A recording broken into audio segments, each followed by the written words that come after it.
Railway अपघाताच्या रोज अनेक बातम्या आपण पाहत असतो। त्यापैकी बरेच अपघात हे त्यांच्या स्वतःच्या चुकीमुळे झालेले असतात। कधी धावत्या लोकलमध्ये चढताना पाय घसरतो, कधी दरवाजात उभे असताना तोल जातो। लोकांना कितीही सांगितलं तरी ते ऐकत नाही। अतिघाई संकटात नाही असं म्हटलं जातं आणि ते खरंच आहे। अनेक प्रवासी रेल्वे प्लॅटफॉर्मवर असल्यावरती ट्रेन पकडण्यासाठी धोकादायक प्रवास करण्याचा प्रयत्न करतात। अशीच एक घटना मुंबईमधून समोर आली आहे। या घटनेचा व्हिडिओ देखील सोशल मीडियावरती मोठ्या प्रमाणात व्हायरल होतोय। अवघ्या 33 सेकंदाचा हा व्हिडिओ हृदयाचा ठोका चुकवणारा आहे। रेल्वे सुरक्षा दलाच्या एका महिला कर्मचाऱ्यानं जीवाची बाजी लावून एका महिलेला ट्रेनच्या अपघातापासून बचावलेला आहे।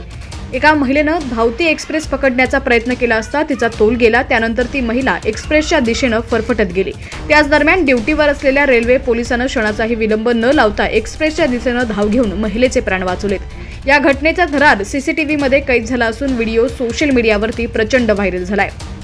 आरपीएफ जवानानं तेव्हा तत्परता दाखवत तिला वाचवलं, अन्यथा ती चाकाखाली जाण्याची शक्यता होती। ही थरारक घटना सीसीटीव्ही कॅमेऱ्यात कैद झाली आहे। या घटनेचा व्हिडिओ सोशल मीडियावरती तुफान व्हायरल झालाय। महिलेला सुखरूप बाहेर काढल्यानंतर पोलीस आणि महिलेच्या मदतीला शेजारी असलेले प्रवासी तत्काळ धावून आल्याचं व्हिडिओमध्ये दिसत आहे। या महिला कर्मचाऱ्याचंही सोशल मीडियावरती कौतुक होत आहे। @वेस्टर्न रेल या अकाउंटवरून हा व्हिडिओ शेअर करण्यात आला। व्हिडिओवर नेटकरी वेगवेगळ्या प्रतिक्रिया देत आहेत। एकानं म्हटलंय ही संपूर्ण चूक त्या महिलेची आहे, तिनं वेळेवरती यायला हवं होतं। तर दुसऱ्या एका युजरनं अशी कमेंट केली आहे, आरपीएफ जवानाच्या कर्तव्य दक्षतेचं कौतुक करण्यात येत आहे। दरम्यान अशीच एक धक्कादायक घटना केरळच्या तिरूर रेल्वे स्थानकावर नुकतीच घडली होती।